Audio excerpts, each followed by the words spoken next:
Hello and welcome to A New Leadership Playbook, our live podcast discussing topics related to leadership and empathy and growing and compassion and all things in between. Also, some of the downsides, imposter syndrome, perfectionism. We've covered so many other topics, and today is no different. We're going to be talking about stepping up and speaking out, asserting your authority at work. Yes, I'm Keshawn Hughes, and I'm joined as always by Natalie Jobity. Hi, everyone. It's just topic is so, all the topics we talk about, we have so much to say. And this one I feel is just so loaded with personal stories, but also so much information we want to share. So we'll try to keep it to the 30 minutes as always. Always. I'll just introduce myself really quickly. Yeah. So my company is The Unveiled Way. I'm the Brilliance Unveiler. And I am so passionate about working with impact-minded seasoned executives and founders to help them unveil their brilliance, which means a whole lot of different things, so that they can have their undeniable impact and lead unapologetically in their arena. And I always use the word arena because I just realized it probably came from Brene Brown. I always say arena. I'm like, that's one of the words. Yeah, and I have a whole the Unveil Way is coaching, but it's also speaking, it's also workshops, and now I have two books. It's Your Time to Shine, Girl is my latest one, and I have an affirmation deck now called She Shines, which the picture behind there is one of the images. So it's an umbrella of a lot of different things that are unfolding, and I'm just grateful to have a impact to empower women to be their best, brightest selves in their arenas. Awesome work. You have definitely impacted me. And I was just telling Natalie before we started the call today how much I'm excited about our partnership, how grateful I am to just learn from her and glean from her every time we do these talks. As I said, I'm Keshawn Hughes. I'm a certified neuroscience-based coach and leadership consultant, and I founded my organization, Neuro Savvy Leadership. And we help to build inclusive leaders in mass or as individuals through coaching, training, workshops, message and communication development. We do it all. And I'm just so thrilled about this work. I feel like I found my purpose. I'm a mom, I'm a wife, I'm a friend, auntie, all of those good things. And in all, I'm a leader. I'm a leader in lots of different ways that I show up. And this conversation in particular is so important because there were times, as I put in my social media post, where I did not self-advocate. And so this is a very personal topic for me. And I want to help to open it up, help us understand it more, and see how we can help other leaders make sure that they're doing that intentionally and also just automatically. It should be like I want to get to the place where it's like an automated habit within us to do and that. strategically, I have to add that because there's strategy involved in knowing how to self-advocate at the right time and how to do it. Yes, so there's that part. But let's just get rolling, Keshawn. And I was thinking because I had seen this article posted, and I think it's the opposite of what we're talking about, but I think it's really important to bring it out in the beginning here about self-silencing being a thing among women. And so the article was in Time, and I had it pulled up. It was earlier last month, and it was about how the self-silencing, which is literally not using your voice and not speaking out, and how it actually makes us sick as women, all kinds of not just depression, anxiety, but different things like autoimmune disorders. Yes. The article was, I literally thought like this, oh my goodness, like we're thinking that we're doing a good thing and we're actually making ourselves ill when we do not speak our truth, when we do not let our true thoughts and emotions and ideas come to life from our voice because we're suppressing what's inside of us. And so I bring that up because it is how I operated. Like Keshawn is saying, I have a whole personal journey about how I was self-silencing for a lot of my, at least I would say probably first decade of my professional life. Like I didn't, it was just coming from a different culture where I remember like one of the things, like when I would see my peers talking to my boss and just calling him by his first name, those things was so foreign to me. And I used to think I had to, it was just a whole unlearning I had to do from my cultural upbringing about authority, because there was a lot of like a hierarchy and all that. So kind of like getting all past all that was number one. But number two was, after that was, how do I speak up for what I need, what I want, what I truly desire, and I have a whole story in my book. I was just sharing with Keshawn. I have a whole chapter Yeah. on it's called chapter 9. Can't get the name of it right now. Chapter 9 in my book, It's Your Time to Shine, Girl, about self-advocacy, because it's Mhm. where your power colors become your own best champion. Mhm. And my journey to become my own best champion, it was like a pivotal moment when I had a review. And when my boss at the time, and she was actually younger than me, but it doesn't matter, she asked me, she said, "Do you want to be research director? Because it doesn't seem like you do. You seem like you're happy where you are." And it made me go, Mhm. and that was my first like, wait, what? Right. Oh, oh, no, I do want to be research director. Why don't they think? And because I wasn't saying anything, I was Yes. not saying anything. And so the Whew. point is that so many women believe that just because we work hard, we do the things that we Mhm. people just automatically assume we want to get up the ladder, we want to be this or that. If we don't articulate what we actually desire, our dreams, our vision for our career, Mm. we can't assume people are going to know what it is or even care. So that was such a pivotal point for me, and it really changed my whole trajectory. Mhm. Her putting that out for me to literally go like, no, I do want that. But Yes. instead of, so but for everybody else that's listening, you want it to be that you put out what you desire in the sphere, in your company, your business, the organization, whatever it is, so that people can be, okay, Keshawn's trying to be chief DEI officer, whatever it might be, whatever the role is, that they know your aspiration, and then you can keep speaking to it. I know I'm going very fast with all this right now, You're but saying so much, and it's so juicy. There's so many things sorry. you're saying. I wrote down so many notes. Let me just tell you what I wrote down when you were talking about the Time article. Psychosomatic. There are Ah, psychosomatic experiences that we have. So what that means, and I'm not a scientist, but I'm just putting the words together and giving my own meaning. There yeah, are experiences that are both within our psychology, our mindset, that show up in our bodies, in the yeah, soma, the body core, and everything works together. Everything works together. So when we have symptoms of illness, of dis-ease, of discomfort, these are all messages our bodies are trying to tell. They're always communicating with us. body talking, Sometimes before yeah, actually, scientifically, our bodies communicate faster with us before our minds and our thinking brain comes yes, online. yes. Our body's already sending us signals, giving us information, and it's so important for us to give voice to it. Give voice to it. To Even tune now, into it, and tune to tune in. into it, and even Yes. recognize what's happening, and then give voice to it, right? Yes. So the awareness, the acknowledgement, we have to acknowledge. So, because I feel like with this conditioning through Mm, childhood, just to be a strong person, to be a resilient person, right? I think sometimes the intentions are well, they're well intentioned when yeah, we get these messages to show up in a certain way, to present ourselves in a certain way. However, they're not situational. And so no, there are certain situations in which what we've learned and how we've been conditioned and trained to be is not beneficial. serving us, It's yeah, not serving us. It's not healthy for us. We literally will have health conditions from that. I'm even thinking like today, I have some stuff going. I've been coughing, right? And so I always look up what's the energetic meaning for this cough? What's the spiritual meaning for this cough? um, Because and then I tune into myself like where in my life is something happening in mm, this part of my body in the throat chakra that's not being released, that has been suppressed, that or that hasn't been honored, right? Because so good. the literal understanding of the world, the logic, we can get the logic, right?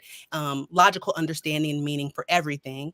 However, there's also that creative, that intuitive, that sensitive, Yes. spiritual understanding of Woo. what's going on with us as well. So that's just one little piece that came up for me as you were talking about that article. But you shared so much, Natalie. You shared so much. Because I literally could like Yes, it it was all. so good. It was so good going even into your career experience. And then the light bulb moment. I just love, I was trying to think of language to describe how you were perceived versus what you were seeing, the different lenses of Natalie. Yes. So Please share they were more about that. seeing How do you describe that? that's such a good point. So they were seeing potential, but they were, but for some reason, because I was so good at Mm. suppressing and minimizing and diminishing myself, Wow. they're like, oh, she doesn't care about that because she's not even. So they did.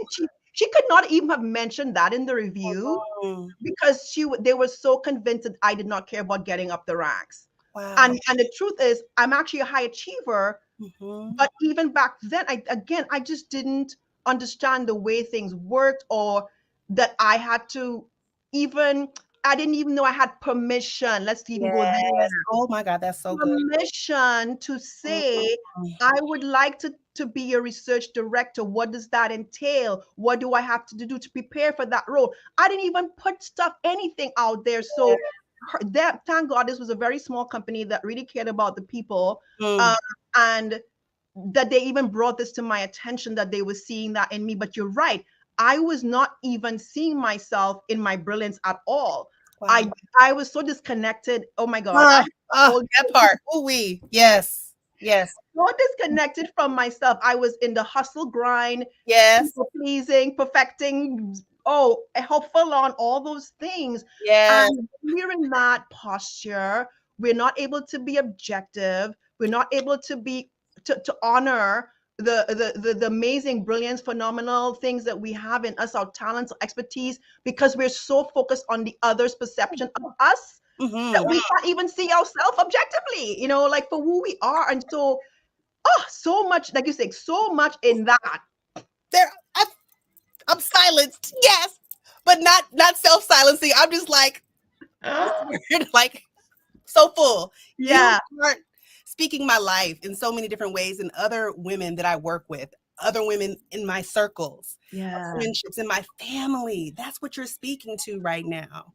I know. The hustle, the grind, the work hard, the show up for everybody, focusing and Exactly. knowing intently what others' needs are in delivering and finding some sense of joy and satisfaction in that. However, where are we on that list? Where do we show up for And ourselves? Ask and at, ourselves what's needed and what could be done for us. Absolutely, yes.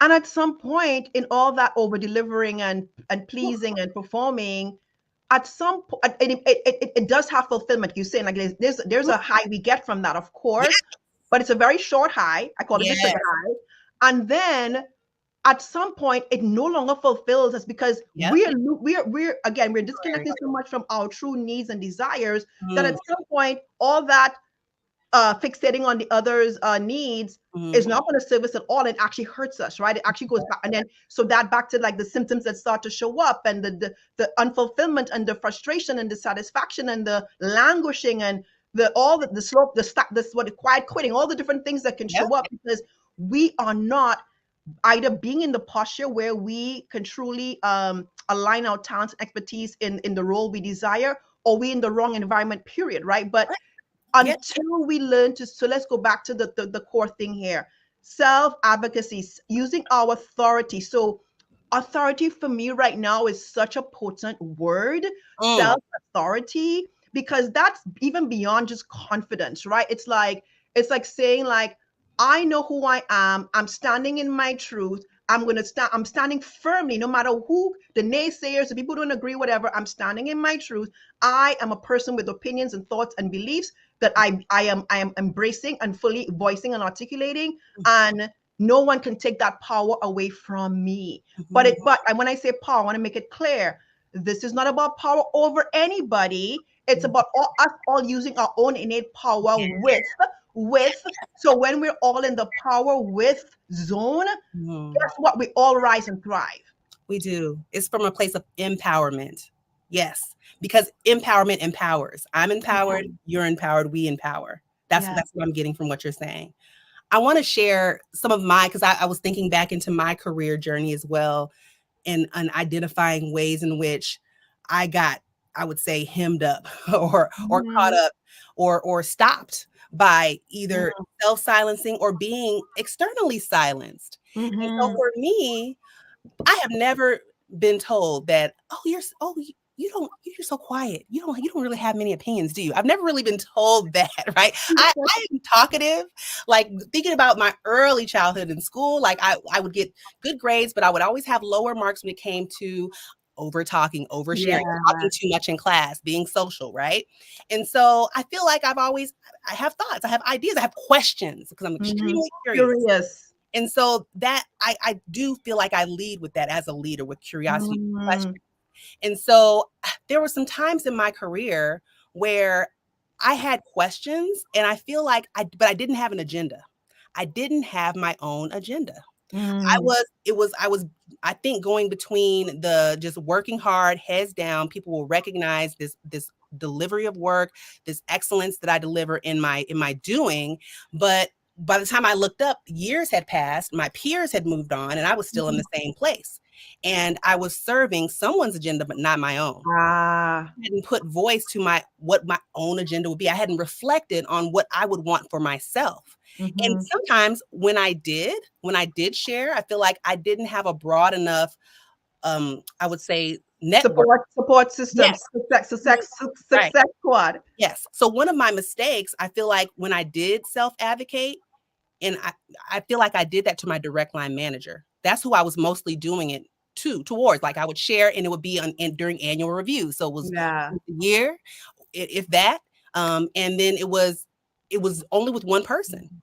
I didn't have a broad enough network. I didn't have mentors. I didn't have Mm-hmm. sponsors. I didn't have just wise elders who were professionals who could relate to the type of Yeah. work that I was doing to pour into me, to help guide me, to give me other perspectives. Yeah. So important. I wrote down the word perspective taking when you were talking earlier, when you got the perspective of your manager who was within a culture, a larger culture that cared about their people. Yeah. Like it's a snowball effect. It's an ecosystem effect. So if I'm in an organization that doesn't really care about the people, they do care about the delivery. They do care about. Yes. And so, and when I tell my direct line manager, and it's just like it just stays between the two of us, it doesn't expand out. It doesn't open up for more conversation. It doesn't open up for more inquiry as to seeing my light and wanting me to shine and wanting me to grow. Does that make sense? Yes, it does. But here's the point. And it's a question to you and a question to everybody else who's listening as well. In terms of you sharing with that your manager, that Yeah. direct line. Mhm. Sometimes I had one of my clients. This was exact experience. Sometimes that direct line is actually threatened by our brilliance. That's And what they have their own agenda. Whose so, agenda am I serving? That's what I'm saying. I'm like, wait a minute here. if Whose that's the agenda? case, if your manager is actually intimidated or threatened or whatever by Yes. you, and you are there telling them your ideas, your Yes. vision, your aspirations, guess what's going to happen? They're not going to share it, one, and they will do things to Yes. actually hold you back. Oh my So you're God. actually So, sharing it with the wrong person, and yes. back to what you're saying about not having the right network. That's the another chapter in my book about the success squad. This Yes. is so foundational to our It is. career growth and development. Having an advocate, at least one, but having those mentors, having those people who are for you, and you have to seek them out. They don't just come knocking on your Right. door, right? Some people are lucky, but most of us, we have to go seek them out and put in Mhm. the time and energy and strategy to get to build that community, so that we're not just sharing with one person, we're having Right. multiple perspectives. Yes. And so and from that we can then see ourselves more objectively, because we're getting feedback from a number of different sources, number one. And Yes. also when we're sharing to different people with different agendas, and Mhm. in that we have more opportunity to get to what we want, as Right. opposed to the one. A lot of times I think people, Keshawn, what you're saying, a lot of us, even when we do it, it is to the one. It's our direct what do you call, direct line manager. Mhm. And if that person's for you, great. But Right. if they're not, then you're just gonna be right. And one of my Yes. clients, I mean, she literally realized that her direct line man, and she was in a very high position, Yes. was sabotaging her. He Yes. would take her ideas and then make it like his own, and Mhm. he would make her feel bad, and make her and want to make her play smaller, and it became so toxic. I mean, so Yes.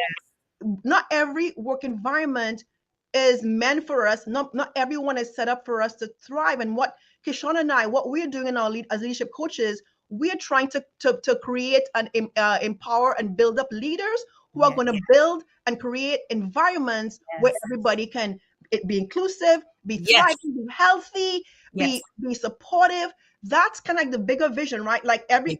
every That's it. person that we are coaching, helping, supporting, we are building up someone to be a better leader, which Right. means a better culture, which means a better organization, which That's means a better world, right? hello. That's it. That's the goal in a nutshell. Yes, you just told our secret sauce. That's it. It sounds so simple and idealistic. However, it's possible. We've seen it happen. Excuse me, time and time again through our clients, through our own stories. And so, yes, I'm so glad we're putting voice to this, because once again, we're either self-advocating or we're self-silencing. We're either being advocated for, or someone is silencing us, Yeah. right? This happens at the same time. It happens in parallel. And so being able to, I would say, have an agenda, know your agenda, and identify and you can even do some thought exercise. Potentially, what are the agendas of others that you are sharing your ideas with, sharing your goals with, Yeah. right?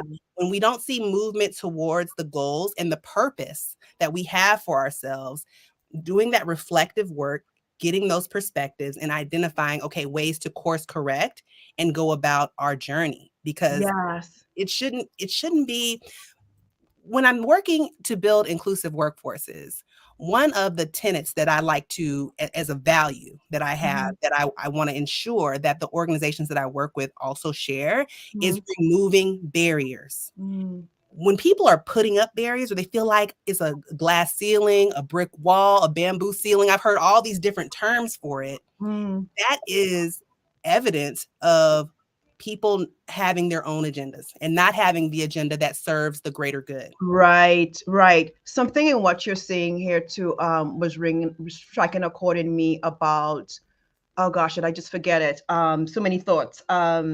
It skipped, but it'll come back.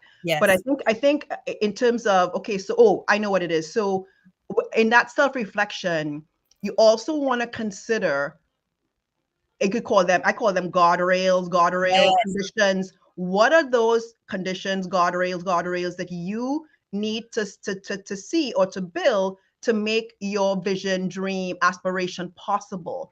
That Yeah. is a very, very honest and very, very critical question as you're building up your, you're developing in your career and you have your goals. You want to make sure that you are in a situation where you're setting yourself up to succeed in those goals. And one of the ways to do that is to know what are the conditions I need, whether it's a certification or I need to be affiliated with this team or whatever it is. Be very clear on what the conditions are that are going to help you to achieve that goal. And it might be I gotta make sure I'm talking to the VP of blah blah blah, Mhm. Yeah. whatever it is, because until you have that clarity, you're just kind of acting kind of reactively and randomly, and Oh, there's no intention and strategy behind what you're doing. mhm.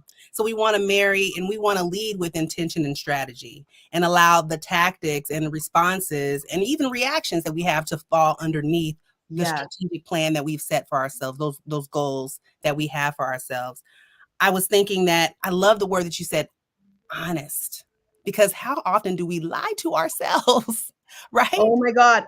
We oh my God, that part. Well, We I was need to gonna be say, like, honest with ourselves. Yes. I think the lack of honesty with ourselves comes from when we are in that mode of not not not being true to ourselves, and also being not being very self-aware. So That's when we're not self-aware, we either in a lot of denial, and with that denial comes lies, but we're not realizing we're lying to ourselves, or telling ourselves things that aren't true about us or others. mm, It's not like I'm going to just pretend this is what it is, even though that's not the reality, because you don't want to deal with the either the conflict or the resistance, mhm. the whatever it is that's uncomfortable. So back to, we've got to be able to dance in the zone of discomfort if Yes. we're trying to be the leader who's going to make an impact, because there's going to be uncomfortable, unfamiliar, Mhm. uncertain scenarios, situations that we will have to navigate, because Right. that's part of the course. And Mhm. until we get comfortable with that, also, so I'm doing the Brene Brown data lead trading, and so it's all about the vulnerability required, Yes. and the vulnerability to That's right. sometimes do the thing that might end up being quote unquote seen as quote unquote failure, but Mm, actually it's not. It's about learning and mm, like, oh, now I understand how this works, so I will do it differently next. But there's so much in terms of the posture we bring forth mhm. that helps us either get to that leadership position that we desire, or prevents us from getting there. And we might Yes. want to tell ourselves, oh, because it's this, that, and not what I say in the book. In the beginning of my book, I say, often we are the greatest obstacle to our own That's success. so true. Very often. Very often. And it becomes, I always look at it as the habits we've formed for survival, for protection. We want to be liked. We want to be successful, but under whose definition of success are we operating under? Right. Important to ask that question. I think also it's really important to welcome the no. As you self advocate, you will hear no, and not Yeah. allow that to shut you down, to stop you. It doesn't have to be the end. I feel like so often we come into our adulthood having heard no so many times, no, do it this way, do it that way, don't do this, don't do Yeah. that, we then operate in our lives very robotically, very in a very, yes, go ahead. I see you wanted to say something. Yes. We operate in our lives in a way that we are expecting the no, so we don't ask. Yes. So we don't even, boom, that part, that So part. we don't even ask because we're Yes. already in that posture, but they're not going to agree, they're not going to like it. So I'm not even going to put it out there. And it's Right. like, wow, oh wow, like that is, oh my gosh. Or we ask questions that we know we're going to get a yes to. However, are those in alignment with your agenda, your why, your purpose, your calling? Now, this is the deeper underlying. I feel like I had to wake up to my why, my purpose, my worth, that I wanted to be healthy. Number one, I wanted to model healthy leadership for my daughter. So it was a greater call for me than just doing it for myself. It wasn't just about showing up in certain spaces and being recognized or being lauded for my work. How is this going to affect generations beyond me today? So it was a legacy orientation that became my why and became my fuel. And I set my agenda from that. So in every conversation I have, I'm looking for ways in which that align with that call, that purpose for me to be healthy and well and to serve. Because every time I either self-silence or am not honest about what I'm asking for, there is a trickle-down effect. It does affect the next woman after me, the next person of color after me. It creates, it can also tie into the stereotypes and narratives that are existing. That we have to try to break free from. That the whole point. I mean, the whole point of us having even this conversation about self-advocacy is to go against the grain of, where back to that article where, if you're silent, don't say what you want, and please, that's how you're gonna get the respect you want. That is an old trope that is so old and not real and not true, that we need to throw that out in the garbage and start to be like, who are we and what do, again, back to our authority as a person, as a human being. Far less a woman of color, a woman who's of color, who's an immigrant, which is me, the triple part of that. But like, use our innate authority, and this is where I get into like the whole, and we don't have time at all, but it's 129, Keshawn. I know.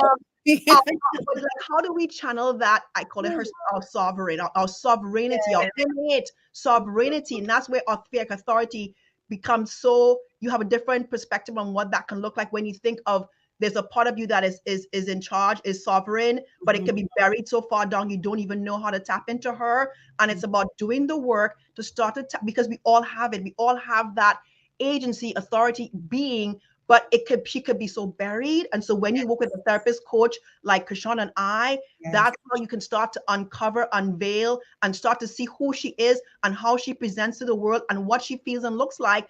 And she becomes familiar to you. Because outside of that, she's unfamiliar. So you are there in that default mode that you've been conditioned to be. And there's a part of you that knows and wants so much more, but you haven't tapped into that part of yourself. That's so good. There's so many more tidbits that are coming up for me that I want to say, but we're going to end it there.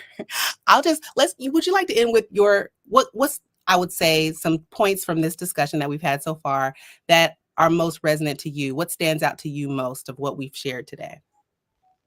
I feel like a lot of women especially believe that it is not their place to say certain things and to speak certain things and to, I just think that narrative, I feel like it's about the narrative that a lot of us have been conditioned. I think the younger generation, the Gen Zs, maybe have it a little bit differently, but a lot of us 30s, 40s and up, we still believe and buy into those things. And so it's like, how do we, and then knowing the tie to our health, the self, like the article, I put the link in the thing, but I can't do it right now. But that was so like, wow, I've been there. And I didn't know that it could have been from that, from me not speaking up and out. So I feel like my biggest takeaway for this conversation, for people to know, is that you have a voice. Like I said in one of my affirmation cards, I'm a voice, not an echo. I just read that today.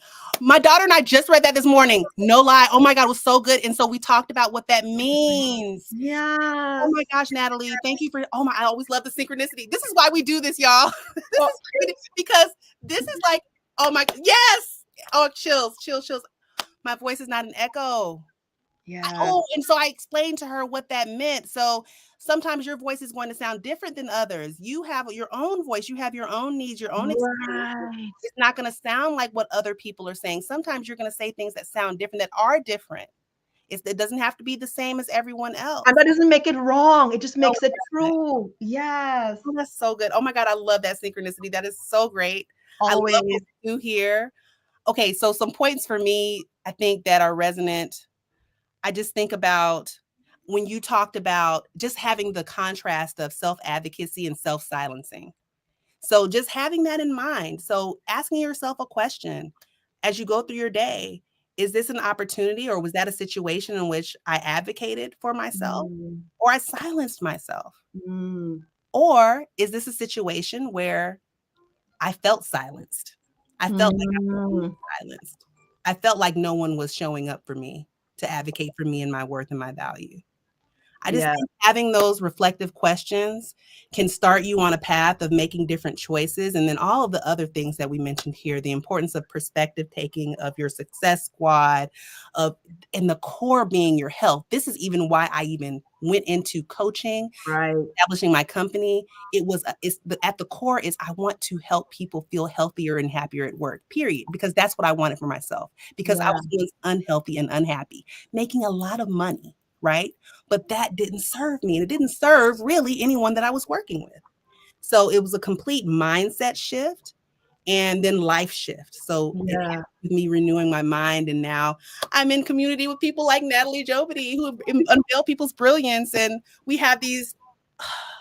Amazing, amazing. So here's the thing. This is a great segue for Keshawn and I are Yes, going to be launching a group coaching program in January. yes, It's going to be called the Savvy Sisterhood Circle, yes. So and we are so excited to just share more. It's going to be um a 3 month engagement with us. We're going to have a few key topics, but the personality and the vibe you're getting here yes, is a taste of what it's going to be like. We're going to create a very safe, yes. intimate, transparent, vulnerable container for us to break out, for us to lead you all, to break you out of the narratives, the behaviors, enlighten you with real truths and science, neuroscience, and strategies and things that can help you rise above the things that maybe have been holding you back so far. And Yeah. so the authenticity you see here, the transparency, the personal stories, that's part of who we are. That's what we're going to show up as. Nothing's going to change, but we're going Mhm. to have a more structured container with a very intimate group of women who are really about the wanting to do better in 2024 and be better and be a greater impact. If that's sounding like you, keep up with what our talks and Yes. our LinkedIn presence and our oh, yes, where we will be sharing exactly more details about More. that program. That's it. We're going to share more. Until we do share more about the Savvy Sisterhood Circle, please continue to follow us on platforms, as Natalie said, on LinkedIn, Instagram, and YouTube. We'll be sharing more of these stories and these topics related to leadership and growing and transforming into the best leader you can possibly be. We also have links too to our products. I'm gonna put the links there, and we're going to then leave it at that today. I think we're good to go. But Yeah, yes, it's been a wonderful conversation, and I'm always so excited to share with you, Natalie. It's a pleasure and a privilege. thank you. Same. Bye, Okay, everyone. bye.